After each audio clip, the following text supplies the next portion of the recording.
Hey everybody, happy Monday. It is the 1st of April. Some might call it April Fool's Day, 2024. What's happening? Good morning. Good morning. We get together at 1300 UTC on Mondays for an hour of talking about Cardano Go, and we call it Cardano Go Live Coding. We're building towards a PBL course. So the team over at Blink Labs is building a lot of open source repositories that are great for people to learn from, including some starter kits. And over at Gimbalabs and on the Andamio team, we're building a platform to deliver some project-based documentation and onboarding materials for different sorts of devs to the ecosystem. And so we're just creating the raw materials for all of that now by bringing together some code examples and eventually some lessons. And last week, I brought to the table, so far we've created a couple islands where we can think about maybe writing data or querying the blockchain or building transactions.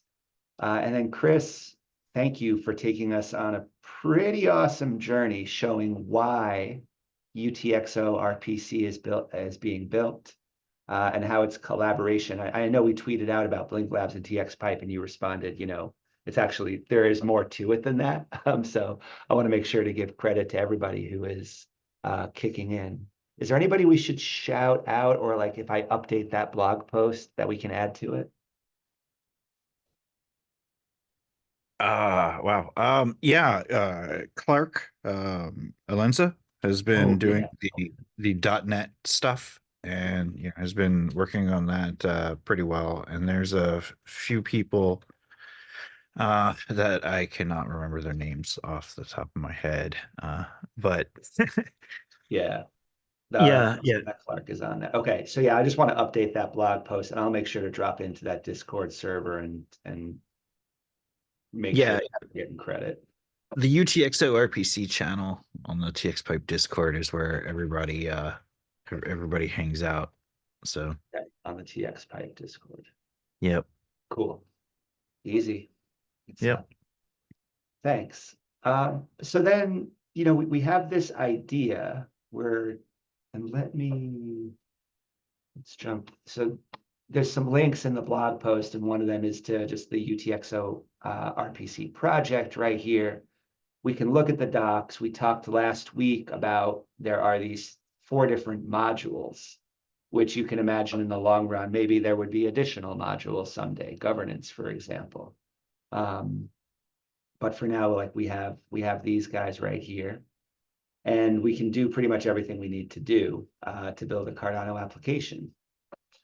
And then what you guys shared, we put out a tweet, and then you shared that this guy was implemented over the weekend. So what's pretty exciting is that, we know that these endpoints are coming online. Get chain tip, which is in the sync module, right?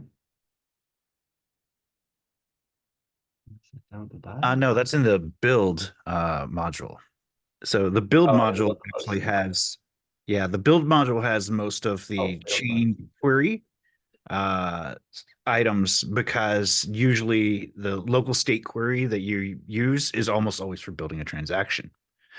So that's why it's under the build module because it's all of the information you need to build, right? That module also has like, the UTXOs by address, other things like that that we are going to be adding shortly. So like the parameters, right? The protocol parameters come out of the chain param response. I did the chain tip response because it was trivial to implement, so I'd have it ready for us. Right. But the UTXO by address, UTXO by ref is are pretty standard local state query stuff. The whole UTXO actually here is a little different because it's a kind of a new concept. But yeah, so we have implemented get Is chain this for tip. like pending transactions and chaining, that kind of thing?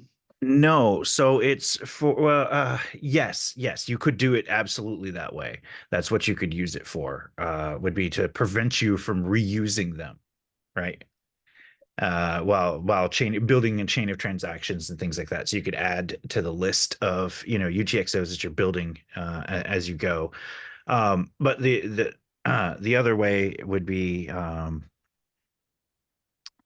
yeah, that would probably be the primary way I would see using hold UTXO. Well, what did you have in mind? Yeah, it's interesting, like what you call this a new concept. So what brought this to Right. mind? Right. So I'll be honest. I'm trying to figure out what the real use cases for it would be. I think there might be a better explanation for it under the intro for the build module Yeah. rather than Hold the spec. Right. enables hold UTXOs for Right. build. Yeah. Okay. Right. So it's as you said. I mean, it would preventing them from being spent, so that you don't use them Right. in generating transactions and that sort of stuff. So, that's exactly as you said what it's for. And, updates about lost UTXOs would be things that don't actually make it right to chain, that sort of thing. Right. So, as you said, chaining transactions would be the primary reason I could see for doing it. Very interesting. I mean, to see that, yeah, like natively here as a first class citizen across alongside the other ones is pretty neat. And I need to learn a little bit more to understand exactly how you would manage that. So if we have this endpoint, right, that's bringing in, we're able to somehow manage that list, but we also want to be able to, yeah, update that list in a regular way. All right, well, that's something to explore in the future. Right. So one by one, these things are being implemented, and I was thinking today we could just troubleshoot. I did set up my Demeter RPC port here. Ah, And I just didn't quite have time to just make sure this function was working as it was kind of published in the examples repo. So I was wondering if we could like troubleshoot just one thing there. sure. And then more generally, right, what that then leads to is I used the term right before we started recording, like all of these endpoints allow us to think in terms of pseudocode, but you said it's one step better than that, right? Right. We can, if we write code using these methods, it's It's code the that actual will code. work. It's the actual code that will work in Right. applications as each of these, as the spec is implemented in any given language. Correct. Correct. Yeah, the pseudocode will not be pseudocode because you already know what the shape of every response is, you know what the shape of every request is, you know what the individual services are, you know what their names are, you know what their function names are, all of these things already because it's built from the spec. So you even know that the function name is the same, on Dolos built via Rust and on Cardano Node API, being built in Go because we're building from the exact same spec. And that's what allows us. So here, jumping over here, that's what allows us to say, hey, look, this the actual provider of our data is actually sourced from Dolos running, which was written in Rust, but that's fine. Doesn't matter to us. We're able then to use what you're implementing in Go here natively. For example, with this chain tip function. My problem is you can see what my problem is, right? I just all I did is copied and paste. I didn't have time to troubleshoot yet. So I brought in Yeah, the the URL. main issue with this guy, and this is the main issue that you'll run into with gRPC in general, is the versions have to match exactly on both sides. And Okay. currently, while we are in V0 and our V1 Alpha 1 versioning, everything below 1.0 we consider to be, us still completely testing. Um, so I would need to validate exactly which version of the UTxO RPC you have there. And then Ah, we would need to make sure that we're using the right version of the code gen for that. So currently, yeah, let's take a look at what we have. Yeah, so you're using 0.44. I bet you it's probably, I mean, and that's the current version. Demeter is probably still on 0.40. Oh, okay. All of the 1, 2, 3, and 4 releases were me trying to get the code gen publishing pipeline to work transparently. So there were no actual code changes to anything other than the pipeline, Mhm.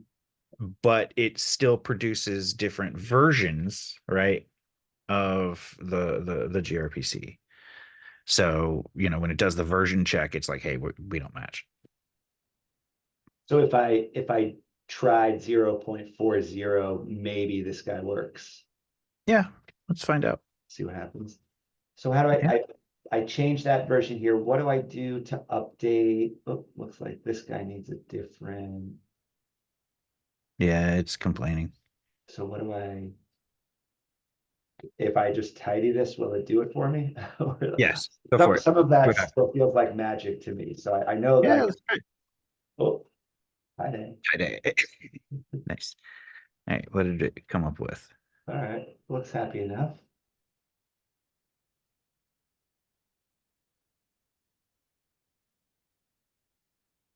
Did you build it again? I did, or well, let me try.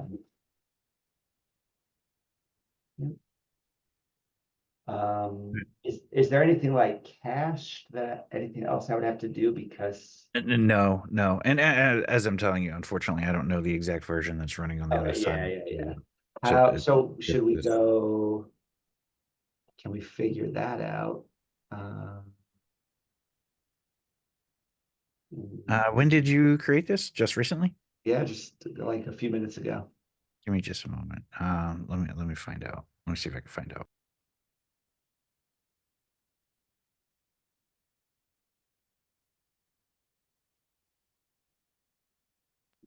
So while I'm actually taking a look at this, do you want to maybe continue on? And if you give me just a minute, I can actually set up a version of that Cardano Node API right now Okay. and make it available. If you give me just a moment. Yeah.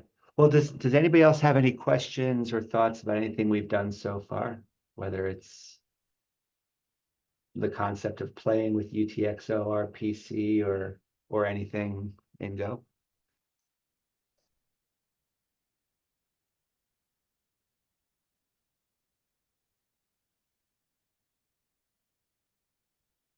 I can jump over here. I was looking at the Demeter docs just to see if we could find anything about what version this was, but more generally, for people who don't know, Demeter Run, and just the website is demeter.run. Oops.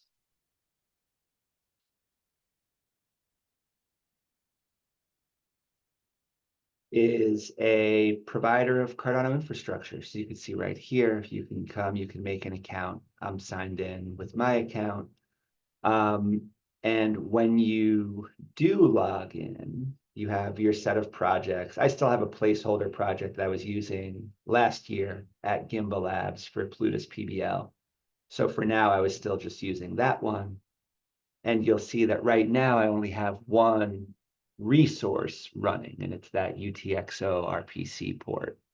And this is exactly what gives me the URL that I'm pulling in right here and using just to play around with in this file, right? And if this was a bigger application, obviously I wouldn't have this just once in this file, but we're just playing around building little toys to kind of get a feel for things. But what's really cool about Demeter, if I click on add resource, is you can see there's a whole bunch of other services exposed here. I'm not going to go through and read each one. But for example, right? Hey, you need a Cardano node so you can, for example, learn how to use Cardano CLI. This is one thing we're going to show people in the new version of the Plutus PBL course. You don't have to have it running locally and sync it yourself. you can use this as a service. And there's a certain amount of free credits, but if you need to, you can pay for access. And you can see there's all these other services as well. Some pretty exciting stuff. Anybody have any questions about this, or maybe success stories about how you've used Demeter in development?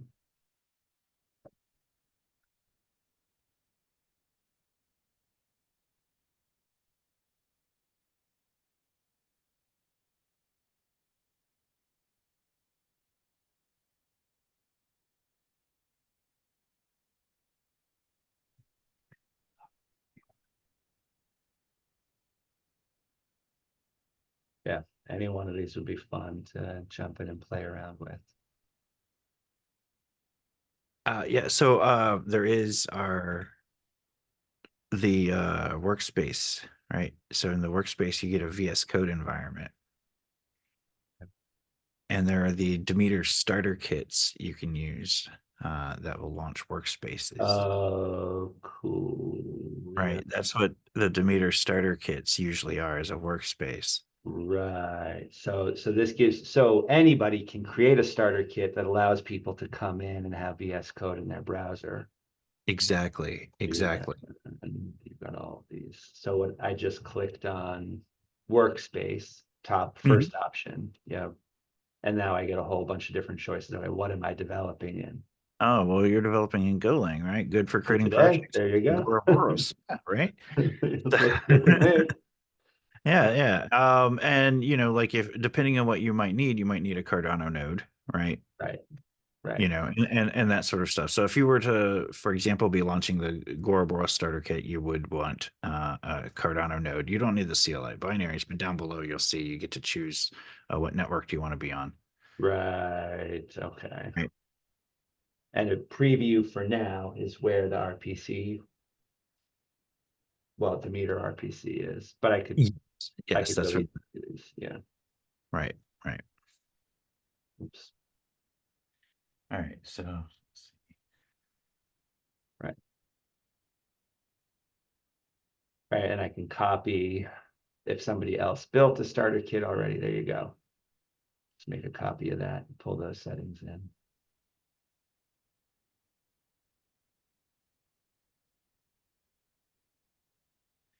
okay. All right. So I just found the version of UTxO RPC that's still in use in Dolos. And even the latest version that was released 2 days ago is still on version 0.30, which we do not have a Go code gen of at all. There you go. Okay. Okay. So if you give me a little bit, you can continue on. I can get UTxO RPC, the Cardano Node API, up and running for us, but it's going to take me a few Cool. to get. Well, so yeah, so the rest of us can sit, thanks, Chris. We can sit and think about now, look, this is what we're going to have, right? So now Yeah. Nick Now to start showed with, us, I only have tip, right? But right, right, for now, right? But we can start thinking ahead to this and we can start comparing it. Like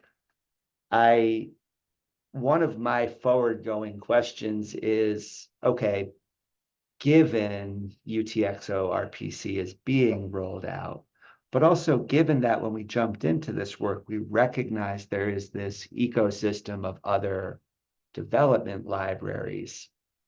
I want to understand, like, what are the cases where somebody would want to use those libraries instead of UTxO RPC and be able to decide on that.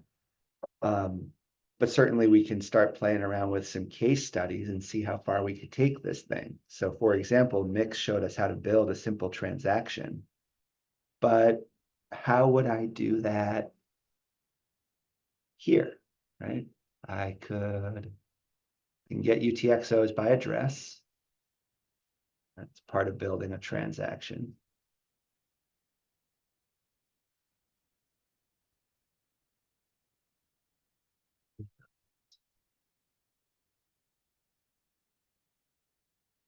That's pretty cool. Sheesh. Envelope that holds a UTXO from any compatible chain. It's forward looking. Indeed. And if you look at chain param, for example, here, you take a list of them when you do the chain param, like you see the label can be repeated. Mhm. The list of parameters when you actually go the chain param request. Mhm. Mhm. Right. Right. Right. So you can see, you can have which parameters do you want. So when you're building a transaction, right, like what things do you need to know out of the protocol parameters to be able to build your transaction, right? Your costs, etc. Min fees, right? Like all of that sort of stuff, that is necessary to build a transaction. This is where you get it from. The interesting thing is you can ask for exactly the parameters that you need and Right. only the Right. parameters that you need, Right.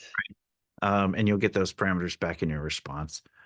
So it is the bare minimum essentially necessary to build a transaction, right? So like UTxO ref, you do UTxO by address, and you'll do that on, for example, your wallet, Right. right? Maybe the UTxO by ref is, the script or whatever that you are, explicitly going to be interfacing with, and you don't need its whole wallet, right? Like you, Right.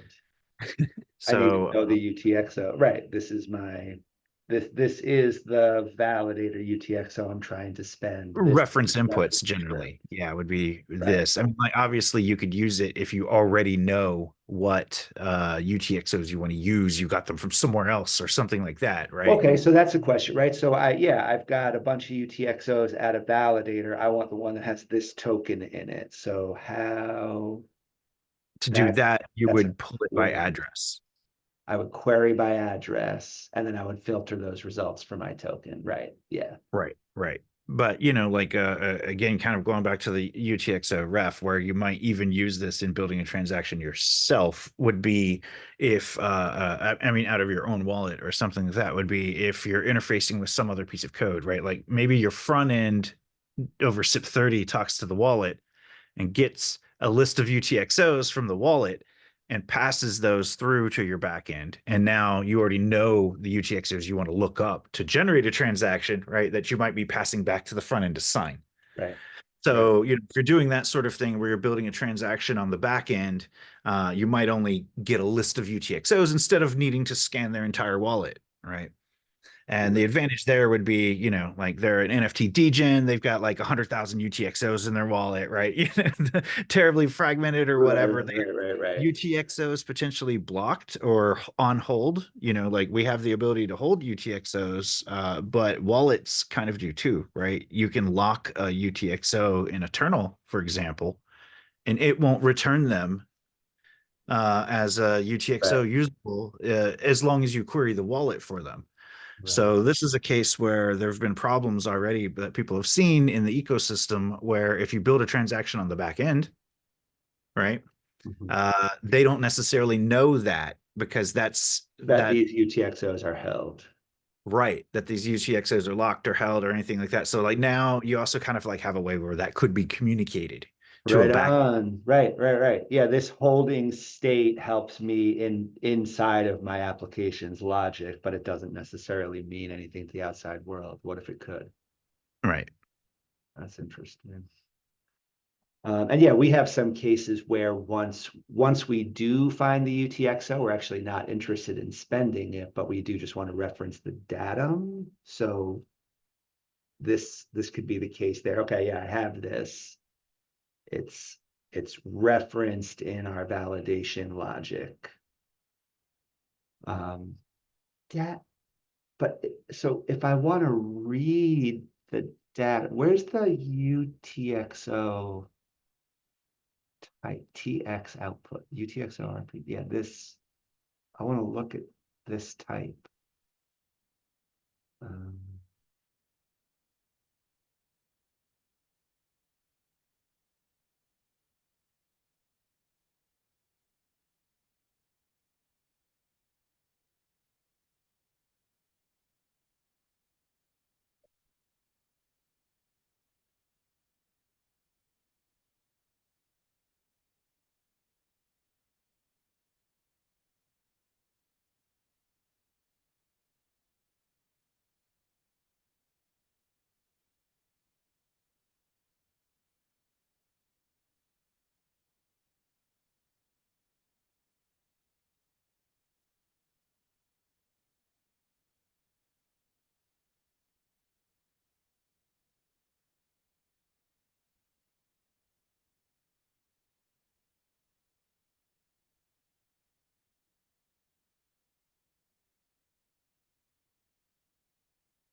So this is where we can find a lot of the types used throughout the spec. And message is a keyword in Proto. Syntax Proto 3. So this is actually looking at this in the from a Go standpoint. This is easier to read out of the Go code gen. Yeah, well, these are structs, right? In that you'll see in Go. Correct. Yeah. So these are the And definitions message. Why of did they choose the word message? because this isn't Go. All This right, is right. protobuf, and we're describing essentially a packet of data, and their definition TypeScript for that forget. is a message. So TypeScript takes a message from Proto and says, okay, here's the type. Go takes a message and says, here's the struct. Yes, exactly. And then we can look at those. You said in the code gen, but that's in this repo still. No, the Go code gen is a separate That's repo. right, it is different.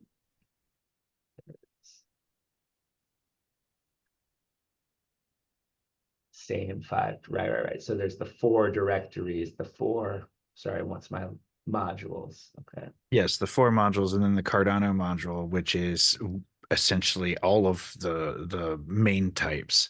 Yeah. Right. So this will be all of those that you saw, the messages, right? Right. Those proto messages are now here. And you can even see the source, right? UTxO RPC v1 alpha Cardano, Cardano.proto. Yeah. Okay. Good.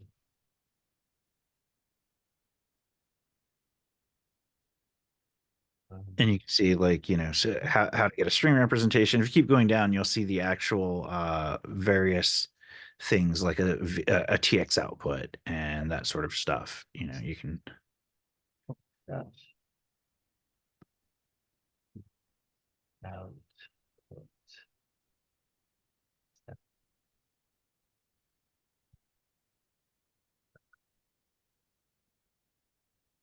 right on. Perfect. Yep. And that's everything we would expect here. Right. And you can Along see with even this. you can see differences even in the types that kind of show up, right? So here, if you look at coin, for example, and we have a uint 64 in Go, right? And we say, oh, it's actually a varint in protobuf, right? You see what I'm saying? So it's like all of that kind of information is codified in here so that it's able to go back and forth between the two. So we're now we're saying, oh, okay, this is the protobuf configuration. So Go's protobuf compiler knows what to do to convert this struct back And into. but this was a decision. That's made by the protobuf compiler. Okay. Made by the protobuf compiler. So if you see, we used proto C gen Go Yeah. version 1.33. That's the version of the proto buff compiler for Go that was used to build from our source to generate this. The spec is written, it's that .proto file, and then we have a compiler to go. He used this one, and that's where all this comes from. Right. Exactly. It That's what generated this. right. And it says, okay, to match this spec input or output, we're going to represent this as a uint64, for example. Yep. And if you scroll down, you should see the full breadth of, like what a TX output looks like, what things are allowed to happen, right? So you can see get coin, returns the TX outputs coin, get address, right? So like all of the functions that are, these are the functions that you see in the docs, right? Exactly. Okay, so this is now still an awful lot. This does take us an awful long way. Where is the first thing that you or anybody else who's actually implementing this now where do we go to implement this? All right, I'm ready to implement get coin, for example. That's So this is where I have started some of this, and I have been putting it all into Goroboros. okay.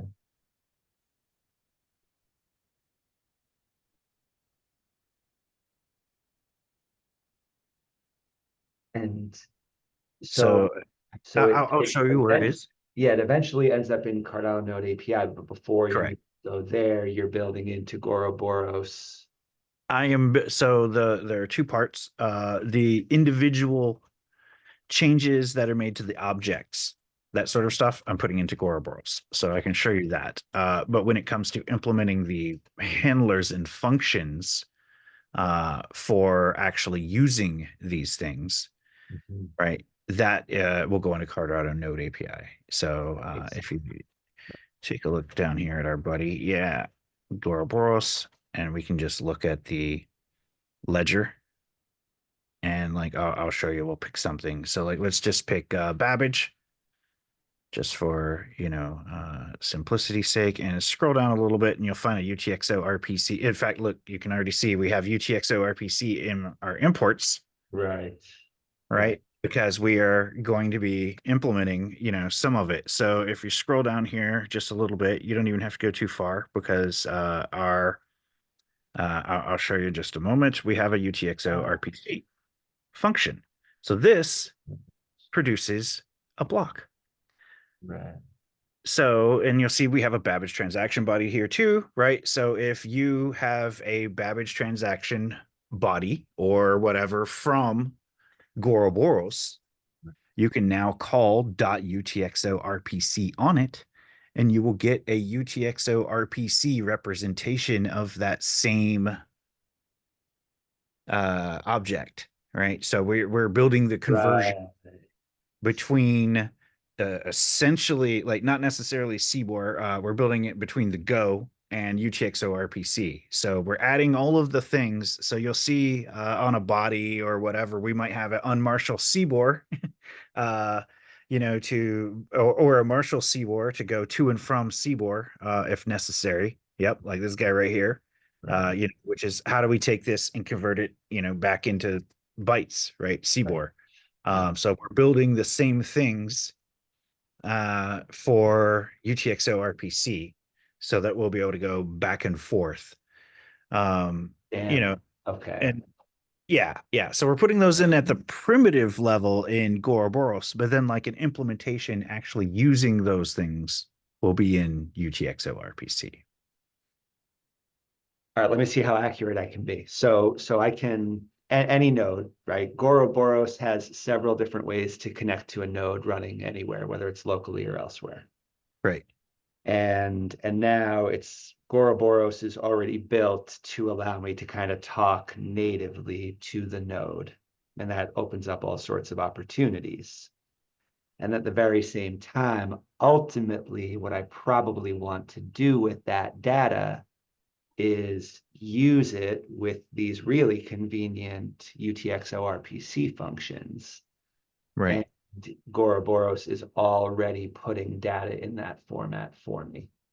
It right. says, all right, Well, yeah, you can easily convert all of the native Go functions, structs, right, right. into either, right. So you can either convert it into a CBOR encoded byte array, Yeah, right, which yeah, is, with the CBOR marshaling, yeah. or you can convert it to UTXO RPC right here.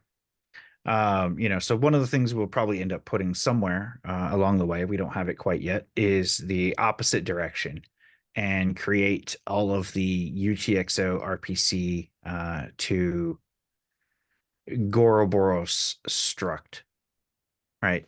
The opposite direction, so that you can take data in from UTXO RPC in any way and then convert it for passing back out. But for the most part, we're able to do it, anyway, because we're Right. it's one That'll direction. gradually add flexibility, maybe, right?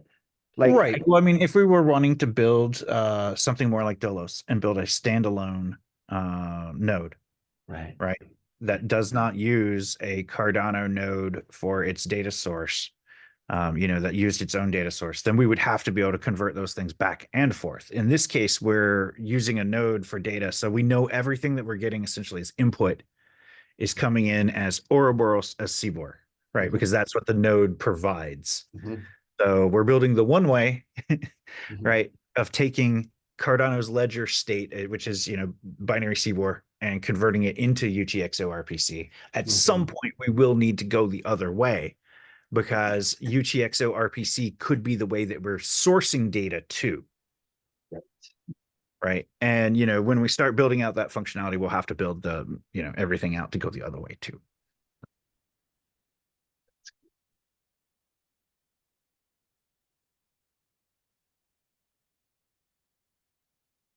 Excellent. Okay.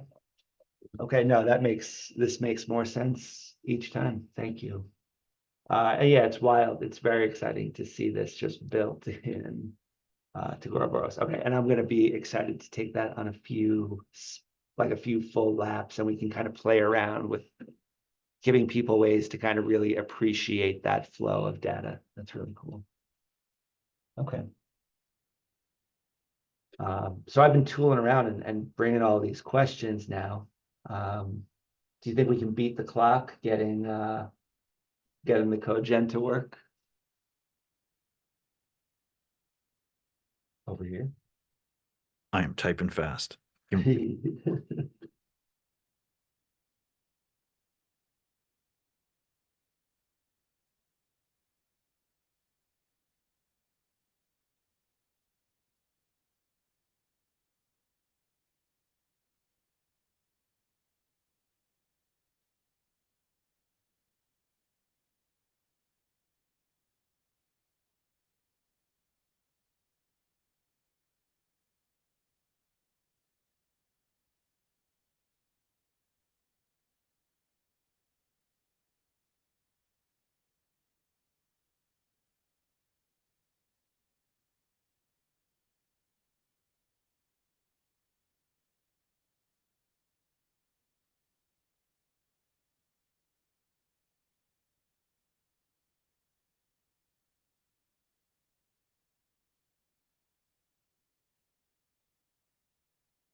Yeah, you like my quick cheats here. So It's so helpful to see it in this state, right? So like this is the one we can now play with. There's the implementation. There's the use right.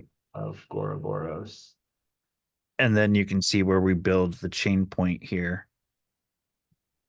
to be the state that is wanted Yeah, by the build module, right? yeah, yes. Yeah, And so what's kind of interesting to look at here is the tip that we get from Goroboros is shaped a little differently than the chain point.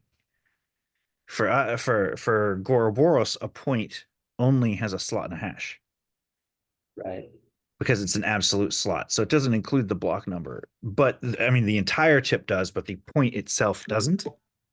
right, Uh, right. whereas we have the point in UTxO RPC does include the block number. Because we might want that. Right, Because right, we might want that. Right, right. It's useful for other reasons when, like building transactions, doing things like that, right? So, right, so it was just additional data that was added directly into the point, instead of it being like specifically a tip response, right? right, So right. And where and this, so when I say, what do we say? Get chain. This is the chain point. Got it. Right. So, right. I can look in these docs. Here it says that's a chain point. What's a chain point? Well, for example, we were just looking, where was I just? No, here. It's this chain point. Obviously, that's defined upstream, but there's an example of it in the implementation.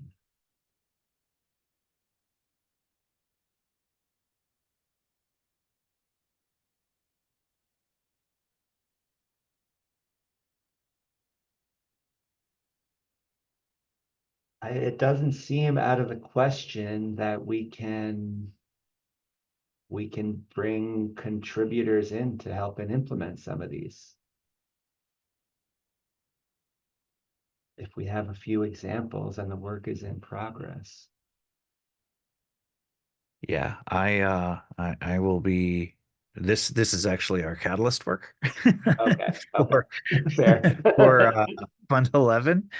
So I will be definitely completing these and Okay, doing them as my proof of achievements and milestones and all of that sort of stuff. We're actually about a month ahead here on where I'm supposed to be on Catalyst, which is why I didn't have any of this stuff implemented, and also why I didn't want to go too far ahead, because then I'm kind of working on things a little too out of order, yep. and I get in enough trouble for that one. So That's good. All right, awesome. Okay, but so here's what I'll it's do so is cool. we should reach out. I'm going to reach out to TX Pipe and we'll make sure that we get updated to the latest version of UTxO RPC over there, to version 044, and that way it'll be on their service as 044. Awesome. Cool. And then I can even make a little like companion 90-second video just showing that working. So we have it. Uh, throw that into this week's report post. Um, but yeah, and then it feels I feel confident enough with my ability to like watch what's happening here and see how these pieces get together that now we can move forward with these live coding sessions.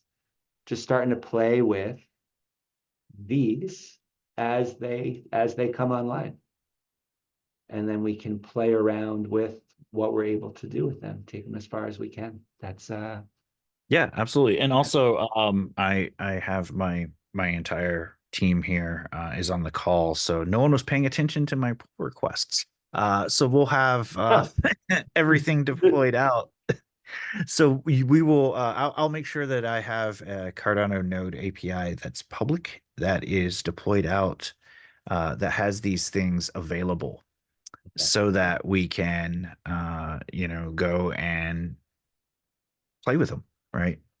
And as I build them and update them, I will make sure that those versions get updated, on the public version so that, it keeps up.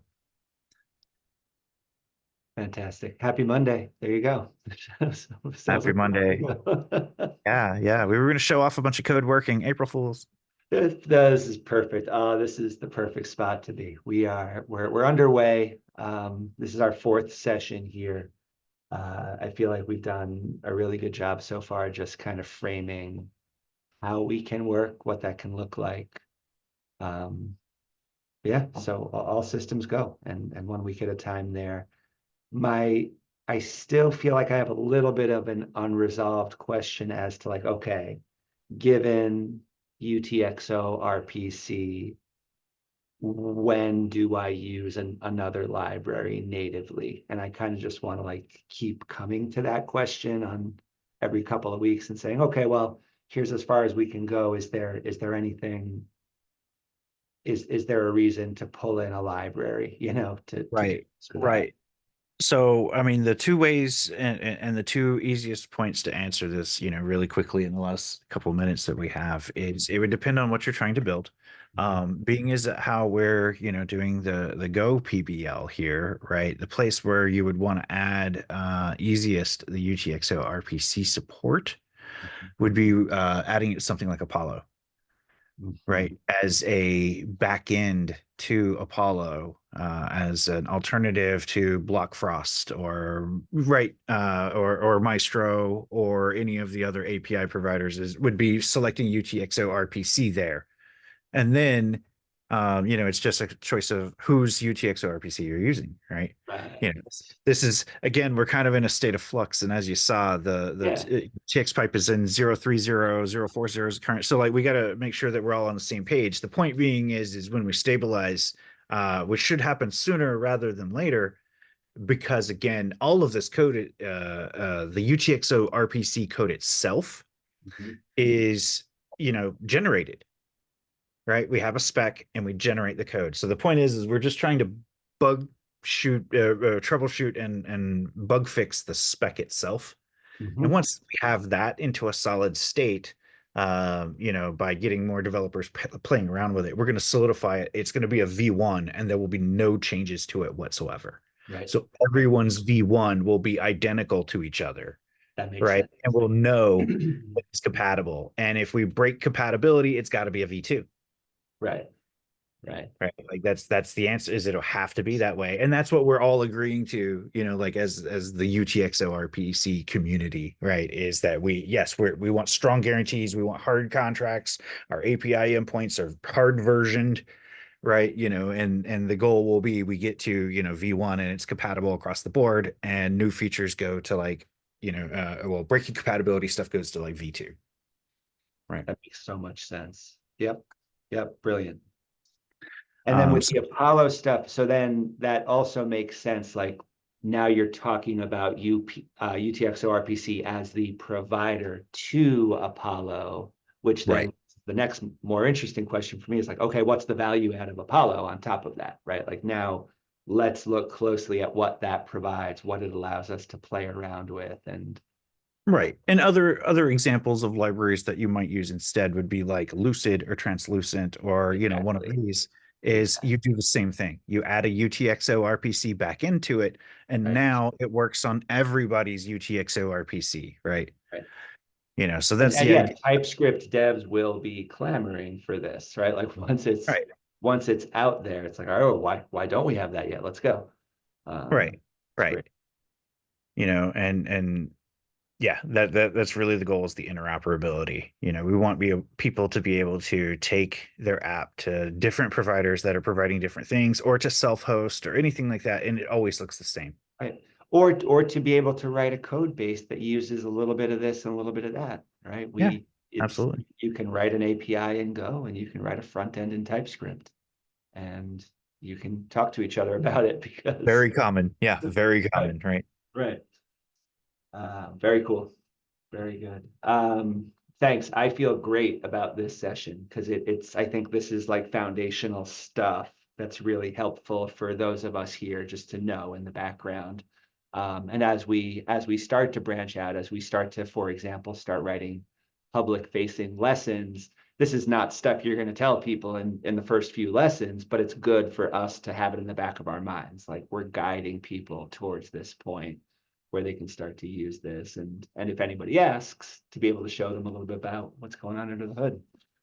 Absolutely. And the fun part here is we are absolutely, doing project-based learning. It just happens to be that we're building the server side Yeah, too as we go along, right? this is not some BS project. This is not contrived. Right, right. This is actually, it's actually a project. Let's learn from it. Love it. All right, team. Thanks again for the inspiring start to the week, y'all, and for hanging out. And Chris, as always, really appreciate your guidance on this. Thanks. Till next time, have a good week, everybody. See you soon. Bye. Bye. Bye.